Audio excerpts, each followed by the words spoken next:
Hello, welcome along to VLGA Connect. Good to have you here, whether you're watching on YouTube or listening to us on podcast. Our program is sponsored by Hunt and Hunt Lawyers, and Tony Raunic from Hunt and Hunt will join me today to catch up on some governance issues, including the Wyndham mayoral crisis, an arbiter report at Moonee Valley, and the latest on the court case involving Hepburn Shire's CEO and a councillor. We're also going to reflect on 30 years of the VLGA with a panel discussion on the burning platform that led to the association's creation, and of course an eye to the future. That's coming up in just a little bit. And the Mayor of Brimbank will be here shortly too, Councillor Virginia Tachos. That's all ahead on today's VLGA Connect. But first, let's catch up on some of the latest news from around the sector. Well, it's been all eyes on Wyndham City Council this week. A leadership crisis has led to the newly elected Mayor Preet Singh stepping aside temporarily at this stage, and the announcement by local government Minister Nick Stakos that a monitor will be appointed to the council. It all came to a head after it was revealed that Councillor Singh gave a character reference in 2024, before he became a councillor, to a man who was ultimately jailed on child sex offences. His judgment has been called into question, and there have been calls for his resignation from his fellow councillors and community members who staged a rally outside the council chamber this week. Councillor Singh has thus far resisted calls for his resignation. He's asked Deputy Mayor Jasmine Hill to take over as acting mayor for an unspecified period while the matter is considered. For its part, the council has welcomed news of a monitor, but says it's not a governance issue. It's about a councillor who is putting their own interests ahead of the council and residents. This has been a fast-moving story. This update may well be out of date by the time you hear this, but I'll keep you updated on new developments through the local government news roundup. To other news now, and Brimbank City Council finally has a new deputy mayor. After 3 meetings and 5 votes, former Mayor Councillor Helen Davidson has been elected to the position after it was vacated due to the 1-month suspension of Councillor Jay Iwasaki.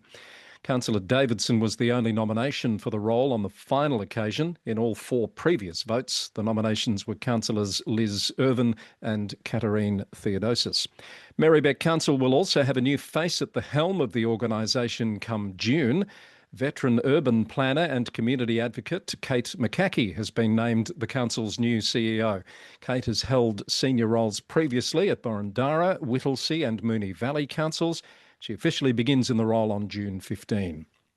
Kingston City Council has announced the immediate resignation of Councillor Tess Law, who was elected in November 2024. Her resignation will trigger a by-election on a date to be advised.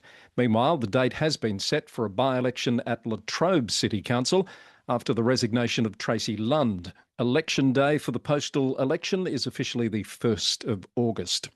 Mildura Rural City Council will transition out of delivering early learning and family daycare services, saying the programs are no longer sustainable. Councillors have endorsed a transition plan with no immediate change for families while they look for alternative care.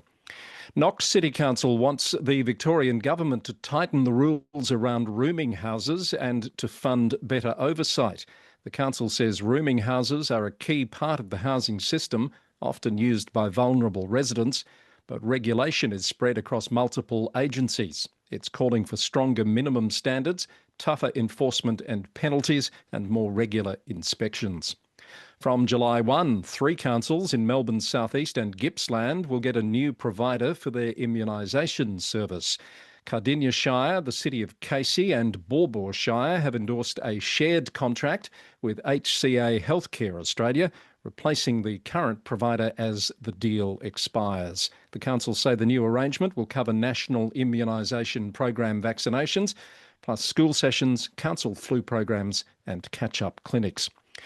In Melbourne's west, more than 100 locals have rallied at Taylor's Road in Delahey, saying the daily gridlock has become a safety risk.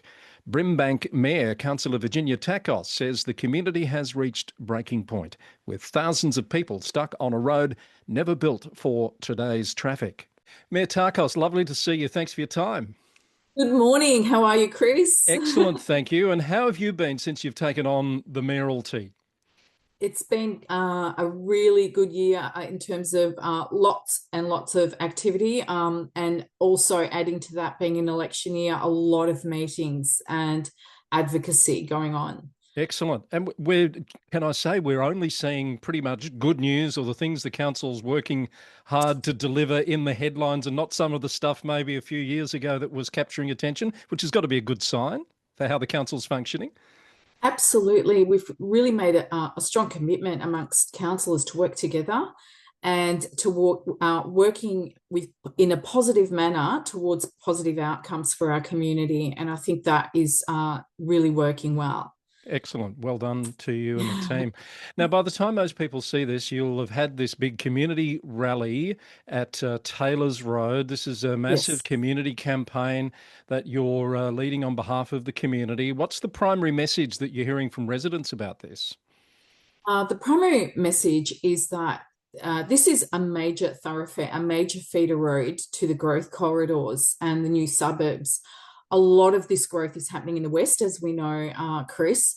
However, the day-to-day impact from the community is that it's affecting getting to appointments, getting to kindergartens, getting to schools, getting to jobs, but also not from just a personal perspective. There's also major, business impact where a lot of the trucks that are heading out that way are also being delayed because of this corridor, of this stretch of road. Yeah. So the numbers I've seen, 16-minute delays on this 1.6 kilometre stretch. Is that at particular peak times, or could it be any time of the day when those delays are occurring? Any time of the day, because the road is being used both, by residential and by business.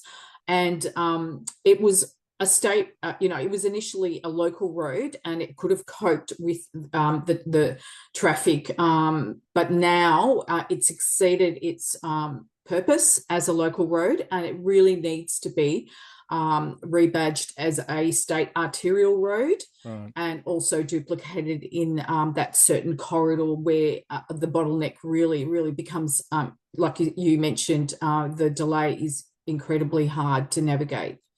And over 2,000 vehicles per hour, that's well above the intended capacity of the road, as I understand it. Yes. It was anticipated it would be 1,200, but as you said, it's gone up much a lot over that, and it's impacting not just that particular road, but everyone coming across that travels. A lot of people are saying to me that there's sometimes, if there's been also a lot of major accidents on this road, could be a 45-minute up to a 1 hour wait if something happens. There's also been issues with flooding on the road in certain parts. So and also the fragmentation of the road under three authorities. So being local government, Melton, Brimbank Council, and parts of its state, makes it harder for that road to be upgraded. Yeah, it's one of those issues where the boundaries become a bit of a barrier, don't they? You They talked about do. accident rates there, and you've compared that to Hume Drive, which is duplicated. Why that particular comparison? We did that as a comparison because both of those roads are quite busy. However, we've had in between 2019, 2024, 25 reported casualties and crashes. These are really concerning to our community because we've got a lot of young families that travel on this road. We're a growing community, and the West is growing even more. Like there's more suburbs going out. And this is the major thoroughfare that is carrying these people to all their major appointments. We've got people that, need to get to critical appointments like for their as carers, for elderly. They can't get through this road. And what about emergency vehicles? That's another concern, is when you've got like, a major, sort of gridlock. How do you get, when there is no room on both sides, to get those emergency vehicles through? Yeah. So this is clearly being put forward as a state election issue, as the election is just months away now. Yeah. What are you hearing so far from the major parties and the likely candidates? Any messages yet? we're hearing nothing but positive feedback. We've spoken, and obviously I have my meetings with the local MPs, and everyone has so far nodded their head in agreement that this road is long overdue to be duplicated. They know the community is angry and feels intensely emotional. And I mean, I only have to tell you that with a social media post that I pulled up first up on my social media about letting people know this will be a major campaign that we're running for the election, the State Road.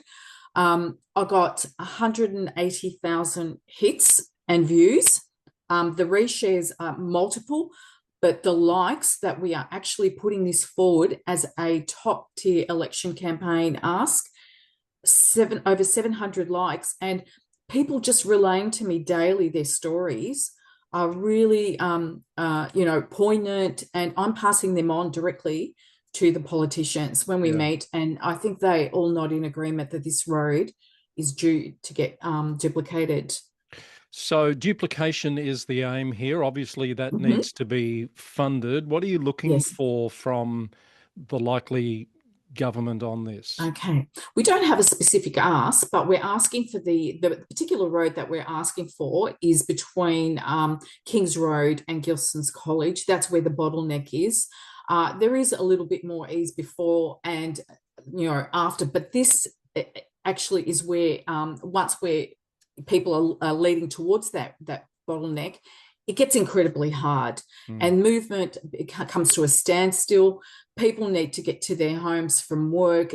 Work's being impacted. And the other layer that I've been raised by a lot of the community is the cost of fuel, which is going through the roof. And, we're a working class, municipality, second most disadvantaged. People are struggling to get to work. And when fuel is, at the price it is at the moment, it's causing another layer of anxiety, being stuck in such traffic to get to basic things like dropping off your kids to school, medical appointments, and to get to work afterwards is causing a lot of distress for our community. Is this your number one priority ahead of the state election?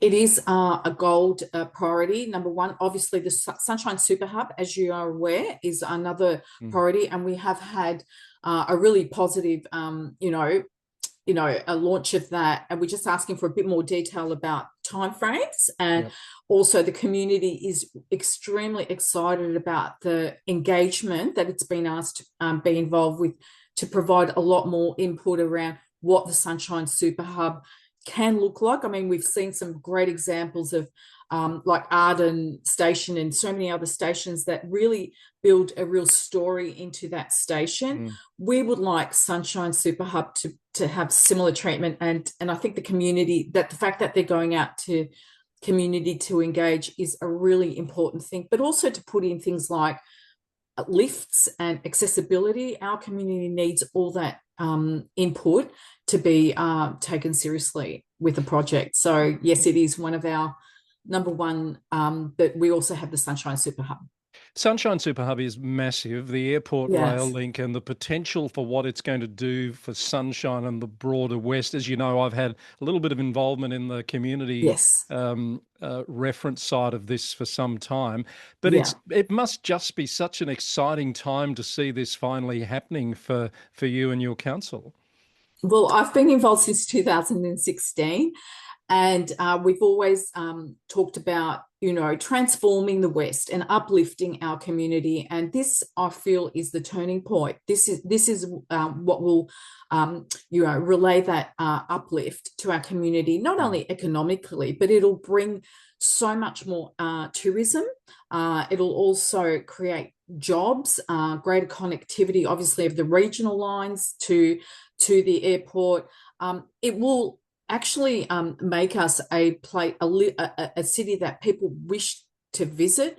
So in that respect, we want a station and a precinct investment that will really uplift, not just be a platform, a new platform, but we want the precinct development around the Albion station to tell a story as well about HV Mackay and all the history behind that, but also the Sunshine and definitely all the multicultural journeys that people have made to come to the West to be reflected in the Sunshine Station. And you're right, this is probably the most exciting project that I've been involved in, and I think most councillors would agree that this is a project that is going to be once in a lifetime transformational Yeah, for the can't wait West. to see it take Yeah. effect. Just back to Taylor's Road before I let you Yeah. go. What's the single biggest, most effective thing you think that people can do to support this campaign? Is okay, Chris. I think is to bring their stories. I think their lived experience of, commuting on this road daily is vital for our politicians to hear, and to just convey that. We've got our website that's just gone live, and so that they can go to that website and can upload their stories. Hopefully, that will push this campaign to be not just about a road, but life experience, and also making the West accessible for people, because I believe roads is going to be a major state election issue for not just our municipality, but for many.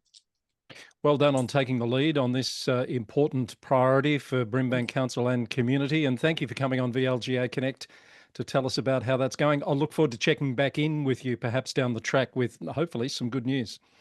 Thank you, Chris, and thank you, VLGA. Thanks for representing us. Thank you. Lovely to have you here. That's Councillor Virginia Tachos, the Mayor of Brimbank City Council. And that's our Connect News for this week. For more of the latest on what's happening around the sector, listen to the Local Government News Roundup, brought to you by the VLGA and available wherever you listen to podcasts. Well, today we're going to reflect on a pivotal chapter in Victorian civic history. It's a little over 30 years now since local democracy in Victoria faced a pretty serious crisis when elected councils were replaced by state-appointed commissioners, and the number of councils was reduced from 210 to 78. 78, I hear you say? Well, yes, it was. And then it became 79. That's another story, the 79 that we have today. Out of adversity, a movement was born to reclaim the voice of the community. It was called the Victorian Local Governance Association. And today, the VLGA is Victoria's councillor support network, providing practical support, professional development and policy guidance to councils. It's the only organisation with a singular focus on supporting councillors and the people who work with them to change culture, improve conduct and demonstrate good local governance. Joining me today to discuss where the VLGA started and how it's evolved after 3 decades are 3 individuals who represent the past, the present and the future of the VLGA. I want to say hello firstly to Liana Thompson, a founding member, the very first president of the VLGA, currently a director at Wyndham City Council and a former council CEO and mayor as well. She's done it all. Liana Thompson, hello to you. G'day, Chris. How you going? Very well. Lovely to see you and looking forward to getting your insights. Hayden Raysmith is with us, the VLGA's governance patron and its first paid officer, would you believe? In 2000, Hayden made an address called Remembering the Past and Planning the Future. Well, that's quite a way ago now, but it remains a cornerstone of the association's philosophy, and we're very pleased to have Hayden here. Hello, Hayden, and welcome. Hello, Chris and Liana and Josh. Very pleased to be here. Great to see you again as well, Hayden. And Josh Fergeus, as Hayden's just indicated. Dr. Josh Fergeus is the current president of the VLGA and a councillor of Monash City Council, leading today's organisation through a complex, shall we say, governance landscape. Josh, great to have you back on VLGA Connect. Thanks, Chris. Thanks for having us. So let's have a chat about what's happened since 1994 and in fact what happened back then. Why did the VLGA have to exist? Liana, perhaps if I could start with you. You were there in what they called the shoebox days. Can you paint a picture of the environment at the time that made the formation of the VLGA a necessity rather than a choice? Thanks. You know, it feels like so long ago, but it feels so recent because the feelings, automatically come up, and I'm sure Hayden feels the same. So I was really privileged to be the last mayor at the city of Port Melbourne. And Port Melbourne was one of these inner city suburbs, very proud, very strong, who had a view about its future. The then government, the Kennett government, decided that they would make a few changes. So we went through a couple of things first. So the first was the City of Melbourne Act. And what that did was that excised 42% of the City of Port Melbourne's rate base. So took all of Fisherman's Bend. And then we had Yehudi Blacher, actually, was the officer, come out and talk to us and ask us how it is that we were going to be efficient and effective going forward.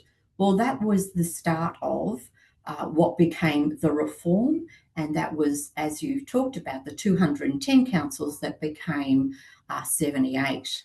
So that change was about dismissing all elected representatives across the state and putting in place administrators, and they were called commissioners. And so the commissioners were taking the place of elected representatives. So there were a group of us, Hayden, myself, Mike Hill, Glenys Romanis, just so many notables that came together and said, what do we do about local democracy at this stage where all of the things that community was saying was important to them about local government was being dismissed and erased?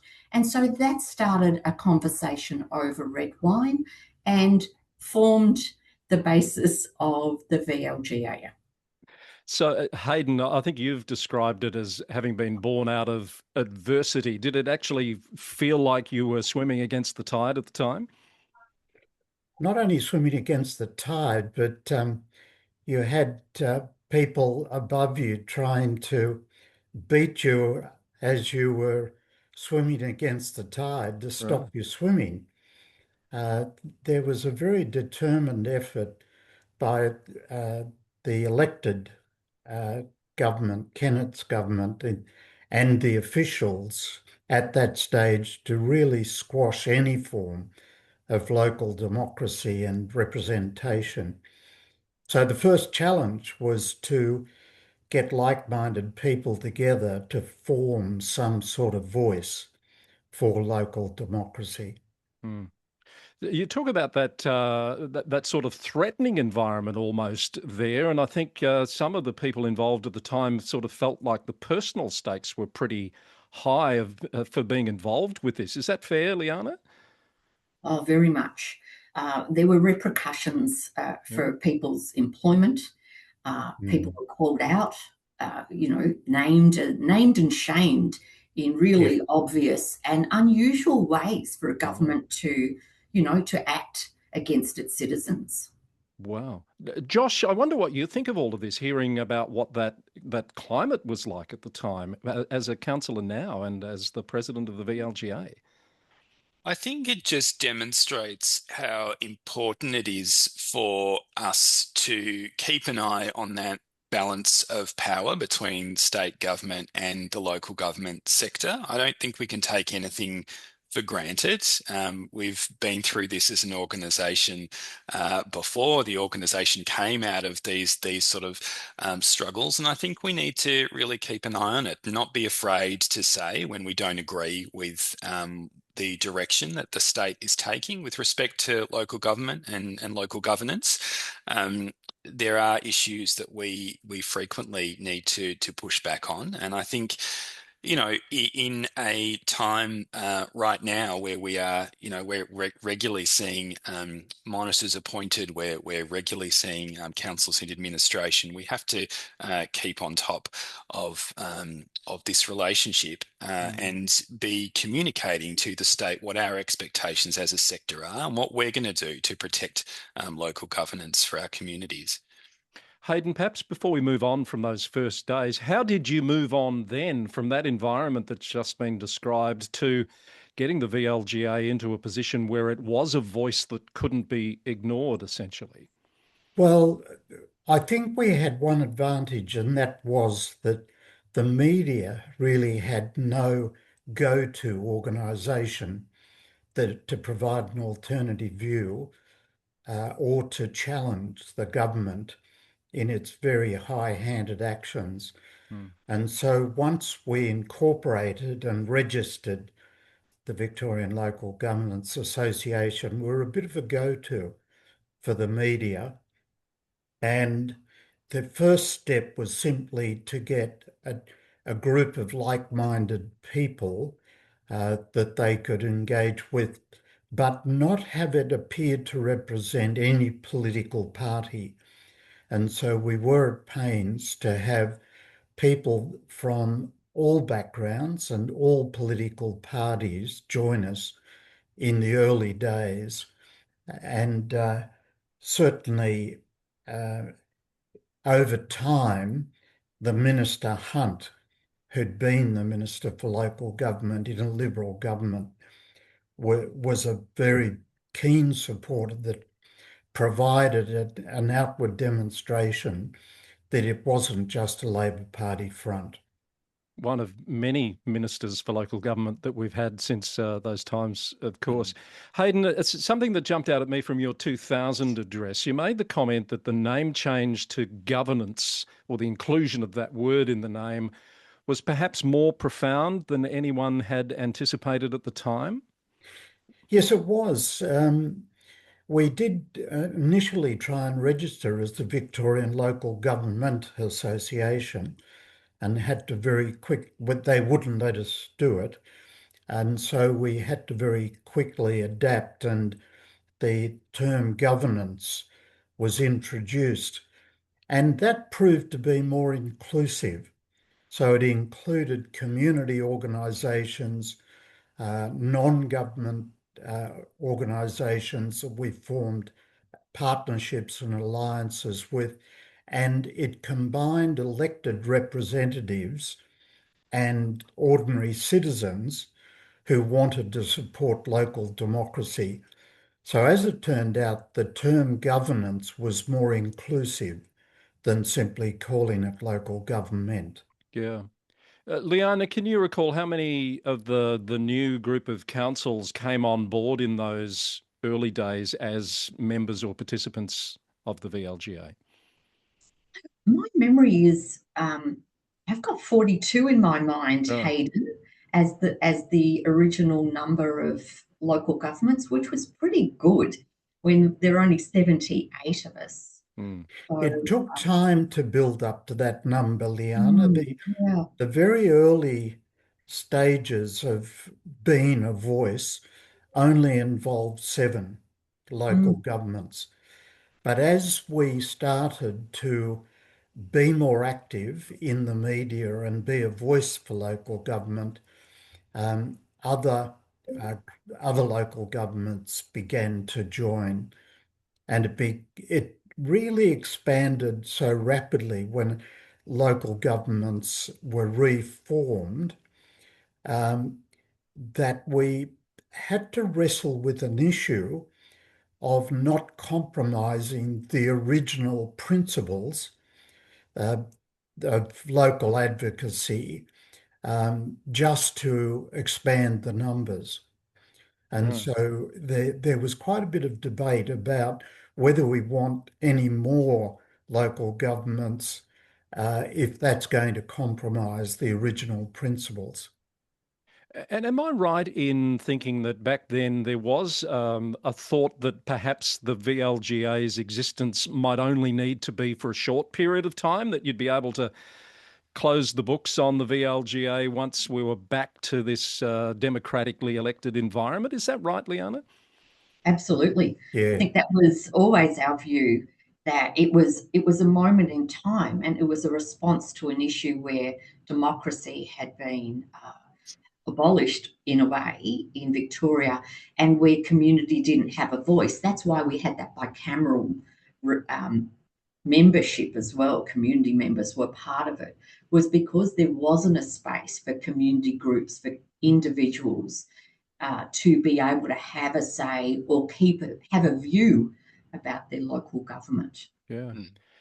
Josh, what do you think about where the VLGA sits now compared to its very interesting birth back 30 years ago? Has much changed? Look, I think everything's changed and nothing's changed, because I think these things can be cyclical. I mean, if we look at the really significant changes to planning decisions, for example, local government has been largely stripped out of huge amounts of planning decisions now, which, communities have always engaged with local government on planning matters, residents and ratepayers. It's one of the things that they speak to their councillors and councils about the most, I would say. A lot of people have interaction with their council through planning matters that shape their local environments. And, all of a sudden we have a lot less input than we did a couple of years ago. So, these things I think come up again and again, and a strong VLGA and one which represents a majority of the sector, I think is really important and will remain important for ensuring that the things which are really significant to local communities, we're able to assist with getting a voice through to state government and various authorities. While it might have been, a point in time and a bit of a crisis point for the sector in many ways, I certainly think that we do see those ripples continuing in different ways, and the way to ensure that local government and communities have a seat at the table is through our organisation remaining strong. I guess your comment resonates with me about everything's changed and nothing's changed. Back then, financial sustainability obviously was a big issue, and I know councils were frozen, weren't they, in terms of rates for some time, and we're now in a rate-capped environment. So that financial sustainability issue, I wonder, Liana, whether you think we'll ever get on top of that one. I think it's a really vexed question. So yes, we had rates that were frozen for years and years and years, and we went back a long way, only really to be replaced by rate capping. Yeah. It goes to the essence, and we've argued this probably for a long time, that communities and local government, democratically elected people, should have a say about the future and the spending of its community and what its dreams and aspirations are. And you need to be able to have control then of the budget rather than having someone else determine that for you. Yeah. I think that it is a really big issue, and probably one that touches every single local government in Victoria. It is certainly a tension, and I really feel for our elected representatives, because the aspirations of community are incredibly high. The need is high. Our ability to be able to match it is just not there. Yeah. And I work in a growth council, and I have to look at things, look at services that I need to adjust to be able to fit within the dreams and aspirations and needs of community. Mm-hmm. I can't imagine what that is like for an elected representative who wants the best for community. As an officer, I want the best for community too. But, I don't have people pinning me against the lettuces anymore, unlike Josh, which he and all of the elected reps across the state would feel every moment, every day. Mm. And it's a difficult story to tell to the community. Like it's a complex beast, right? Rate capping and its interactions with how we set policy and maintain and build infrastructure. It's not something which is easy to discuss with someone in a 30-second or 2-minute phone call or interaction on the street. I do think that rate capping and the current financial environment for council is something that's going to have to come to a head at some point in the foreseeable future, and that will be another time when having a strong VLGA is really important, because it'll be really key to negotiating good outcomes for local communities. We don't have time to prosecute all the issues, obviously, in this format this morning, but one thing I do want to ask any of you to weigh in on is the thought that perhaps another round of amalgamations might be in our future. It was obviously very controversial at the time. When you think about 210 down to the current 79, do you think there's scope for at least a conversation about another round of aggregation of the sector? Should we let the elected rep go first? Sure. I'm happy to. Look, I think, I've colleagues around the state who are looking at this as a potential resolution to the current financial situation. I think whether we want to or not, it will be part of the conversation, and it's really important that we are able to really canvass all the issues, pros and cons, as much as possible, and have multiple seats at any decision-making table. I do think it would be politically challenging in the current environment, and so I'm not sure it's something we're looking at imminently, but I don't see it going away while the current financial circumstances are in place. So as long as rate capping continues, I think this will continue to come up as a possible solution, but whether it is or not, yeah. Any thoughts on that, Liana? Yeah, I do. Having been through what it's like to be amalgamated, where 3 councils end up as one, where 3 CEOs end up as one, where, just think of all the shrinkage of humans and resources. If we think about those, the times where governments change, and we've got that machinery of government thing happening, where everything kind of just stops, and it feels like until we get the new rhythm, service levels change and those sort of things. I think that the challenge is that it is an incredibly blunt tool. There are ways in which we can work together.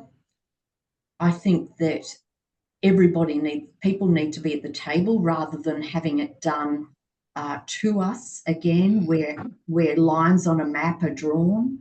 That was really difficult. There hasn't been really a view from either of the major parties, whether or not they'd like to see any amalgamations. So I'm not sure it's real. And actually, when I think about our rurals, because the majority of if we think of the 79, majority of rurals, what is the benefit of putting, my old council, Northern Grampians, what's the benefit of putting Northern Grampians, Ararat, Ballarat together? That tyranny of distance. I just don't know how we would do it, but the important thing is that it is done with conversation together to talk through what the issues are, so it's not imposed. Discussion for another day, perhaps. Hayden, if I can perhaps put the last question to you as someone who was there back then and has observed very closely over the years, what gives you hope and confidence for the future of local government? The level of connection between local governments and their community, I think, has improved, grown, matured. And that's where I see local government being able to continue to really make a mark as a legitimate and effective institution of democratic representation. I think local government still does it best in engaging with their community and combining participatory democracy with representative democracy. And if they continue to work well with their community organisations, I think that's where they will ensure that they've got a longer term role that people value.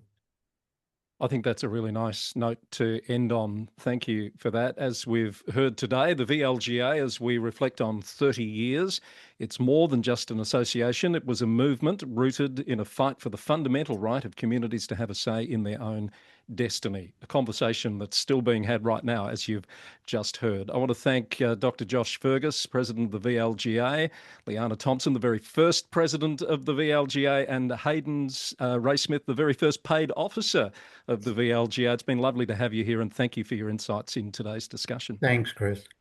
Thanks, Chris.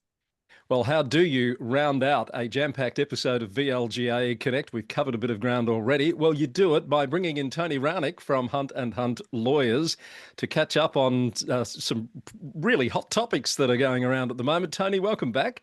Oh, it's all before the Easter Bunny arrives. We've got so many, I don't know if they're Easter gifts, but there's so much news. There is so much news, and we can't cover all of it, but we do want to talk about the Wyndham leadership crisis, as it's being called. Now, can I just preface this by saying that this has been, and I said this at the start of the episode, moving so quickly that this may have moved on by the time anybody sees or hears this. In fact, there's a little update since we recorded the news segment at the start of the show, Tony, with the Wyndham situation. The councillors there have now released a letter that they've written to the Minister for Local Government, Nick Stakos, calling on him to use his powers under the Act to commence a process to remove Councillor Preet Singh from the council, not just from the mayoralty, but from the council. So, Tony, you've been watching all of this develop over recent days. What's your take on, I guess, the governance implications of this whole situation? So when it comes to giving character references, this is something that often a mayor is asked to do. Or even an individual councillor might be asked to do.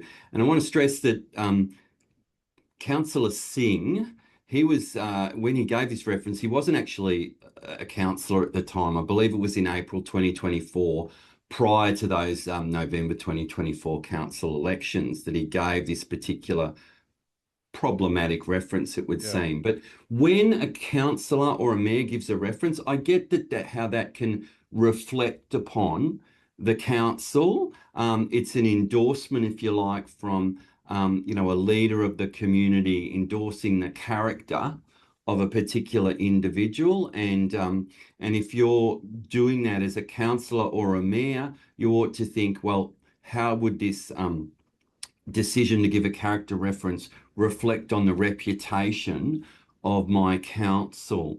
In this instance, I'm really mindful that Councillor Singh provided the reference at a time when he wasn't a councillor. Do I think that it's tenable, helpful for him then to continue on in the role of mayor presently? Probably not, because I do see that there will be controversy wherever he goes now as a result of this. However, from a governance perspective, I think, his, the decision he made at a time when he wasn't the mayor to provide that reference in no way, to my mind, reflects on, it isn't a scenario where he's conducted himself poorly while in the office of councillor or mayor. And I wonder whether it's democratic to demand that he be removed. The ratepayers voted him in. Yes. But if I can play devil's advocate there, Tony, yes, he wasn't a councillor at the time, but the ratepayers might argue that if they'd known he was of a mind to associate with people like the person he's given the reference to, or to write such a reference, that it might have influenced their decision on whether to vote for him or not. And that's about people now calling into question his judgment, which, clearly that's an issue that existed before he became a councillor. Yeah. And so I certainly appreciate the argument that you rightly put there, Chris, but I think that, we're really opening up a big Pandora's box here if we're going to deal with, everything said, done, statements made by an individual prior to being elected to the council, and suggesting that ought to be something that means that they ought to be relieved of their office subsequently. That behaviour that relates entirely to a time when they weren't an elected official. I accept that this was very close to the election. It was in April 24. The election was in November. It's the same calendar year that he made the decision, but to give the reference. But my view, for what it's worth, is that yes, I think it would be quite controversial for him to remain as the mayor, and would probably take give unwanted attention, negative attention to that role. But in terms of continuing on as a councillor, I struggle to see why he should be prevented from doing so if that's his desire. So the minister has done a couple of things. He's announced that there will be a monitor. He said he's been concerned for some time, and I'm paraphrasing, about the leadership issues there at Wyndham. More recently, as in today, as we record this, he's apparently called on Councillor Singh to resign. He's described that character reference, which he read as sickening. He's used that word, that he was sickened by it. So he's certainly making his feelings pretty clear there. The problem here is he's the only one who can do anything about it if Councillor Singh refuses to resign, isn't he? The council, all 10 of them, are of one mind here, but they have no power to actually remove Councillor Singh. That's right. And we've talked on the podcast in the past, Chris, about the lack of any ability of a group of councillors to remove a mayor during the mayoral term. There's no provision in the Local Government Act currently for removal by a vote of no confidence, a vote passed maybe by a special majority, maybe 75% of the councillors rather than an absolute majority. Those are the sort of amendments that I think are being contemplated in the Local Government Act that would actually provide an outlet here where the councillors could remove someone from the position of mayor where a special majority of councillors felt that they lost confidence in the ability of the person to perform that role. All right, stay tuned. As I say, could have moved on since we record this by the time people hear or see it. Keep an eye on the Local Government News Roundup website. I'll be posting any updates there as soon as they come to hand. A couple of other quick things before we let you go for the Easter break. Tony, we've had an arbiter decision in the last week or so at Moonee Valley. This is where two councillors had a disagreement that the arbiter, I think, described as pretty much a playground spat. Yeah. I'm actually was saddened to see this end up in a formal internal arbitration before Yehudi Blasher. It was a case of a councillor saying something inappropriate to another councillor, the councillor then apologising and the apology not being accepted, and it goes to the arbiter. So towards the end of a briefing or during a part of a council briefing, Councillor John Shipek went to leave the room like prior to the completion of the meeting because he said expressed the need to go home and pack. He had an early flight the next morning. The allegation was that Councillor Ava Adams was critical of that and expressed that verbally in a way that was loud and aggressive, calling on him to stay in the room. The following day, Councillor Adams sent a text to Councillor Shipek saying, I've been reflecting on what transpired last night. I want you to know that it was never my intention to upset you. I sincerely apologise, Ava. But that didn't bring an end to the matter. And the arbiter was critical of both councillors, frankly. And I think the implications of the decision, which were that Councillor Adams should undergo some prescribed training and write a letter of apology to Councillor Shipek, but there's no formal finding of misconduct. I think the implications are that councillors should, both applicants and respondents, should seek to resolve these matters genuinely prior to them needing to go to a formal internal arbitration process, take early steps to either issue written apologies, or if there's a concern about the apology that's offered, the complainant councillor should take steps to try and agree some terms of apology rather than rely on the arbitration process as an outcome. Yeah.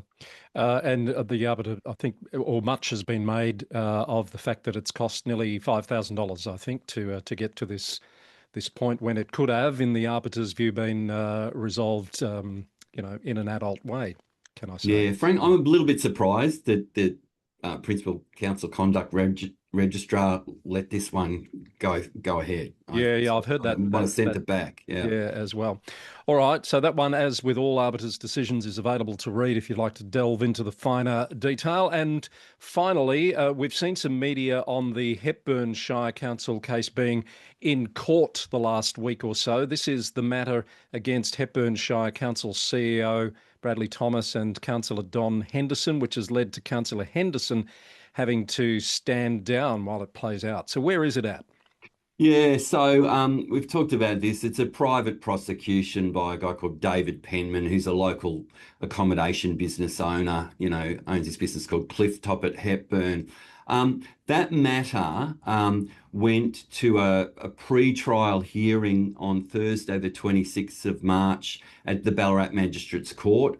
A lot of the hearing concerned Mr. Penman's attempt to obtain documents by way of 3 subpoenas that he'd issued against council and council's insurer and council's lawyers in a defamation matter that had been he'd been involved in with council. The Magistrate Hartnett, said, look, Mr. Penman, you need to provide your hand-up brief of evidence to the court. He'd been ordered to do so by the 16th of April, but I gather he's going back to the court for another hearing on the 28th of April, having another go here. There are multiple parties, Chris, in this matter, that the Municipal Association of Victoria as the insurer, council's former lawyers in the defamation matter, Russell Kennedy, Hepburn Shire itself, the CEO, Bradley Thomas, whom Hunt represent, I've got to say, and then Councillor Don Henderson, the current councillor, well, he's now stood down, but also the former mayor, and finally Mr. Penman, who's self-represented. So these proceedings, for the time being at least, continue. Then there's a separate set of proceedings, viewers, around an application by Mr. Penman for a judicial review of council's decisions to allocate money towards this defamation law concerns notice that was sent to him. There are multiple defendants there too, council, Mr. Henderson, Mr. Thomas, but also a former council employee who no longer works there, who was in the stat planning team. That's still to go through the pre-trial processes as well. So a lot of interest in the sector in the outcome of these 2 sets of proceedings, because they sort of they represent a process that private individuals seemingly concurrently take against council laws and council officers. And the question is this an appropriate use of that process or not? Yeah, precedent setting in a couple of ways, isn't it? All right. Yeah, we'll keep an eye on that with great interest and bring further updates in due course.